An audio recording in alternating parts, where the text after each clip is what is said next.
In our psychology class, we chose to conduct an experiment on the theory of bystanderism, which suggests that the reason that people don't react in a situation of emergency is because they observe other people doing the same thing, and they obviously feel there's a reason, so they're more likely to help when they're the only person around. So we tested this in our school, and you'll see what happens.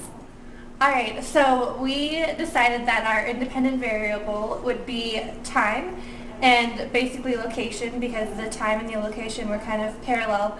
And we wanted to conduct 3 different experiments. One was a control experiment where Kyle would be on the ground with no Confederates around, so no one else who was around during the non-passing period time, so that we could just kind of get a control of like what people would do if no one was around.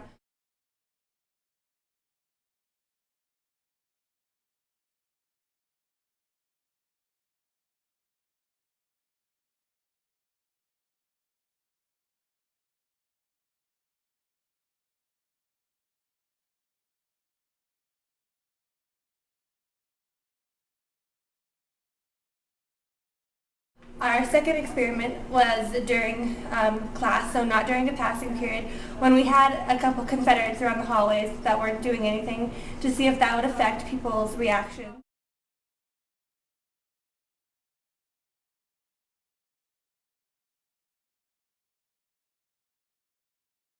That's terrible. Yes, Okay, yes, okay, do it, you're do doing it. something. Just Yes. do it. He's weighing the pros and cons. Oh, wait. Oh, experiment over. 6. And there was another person just walking by, too. No, I was a Confederate in our psychology experiment, and Kathy was as well. And we found that when we walked past Kyle, there was a girl behind us. And as we walked past Kyle, we didn't say anything, we didn't stop, we hardly looked at him. Kind of just like glanced at him and kept walking. Exactly, and the girl behind us, who was an actual passerby, actually didn't do anything either. She just kept on with her headphones and kept walking by. Was during passing period where there was a lot of people, and there was a couple Confederates around the scene, but Kyle was still Body. Oh wow, she passed by. How many are we at? 14, 16, 16, 17, 19, 18. Paulo and Karina. 19, 20, No, 21. Oh, they.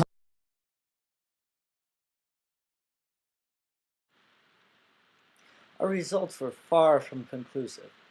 Many more people failed to resist our victim during our passing period trial, yet he was helped far sooner than in any other trials. Surprisingly, our first 2 trials seemed to contradict the bystanderism effect, because when we introduced Confederates, fewer people failed to offer assistance. We failed to control all variables. For example, what if there was a random Good Samaritan in the vicinity? We would have done more trials, but we were afraid that we would create an artificial environment and invalidate our results. There is a small correlation in our data, but our experiment does not conclusively prove bystanderism.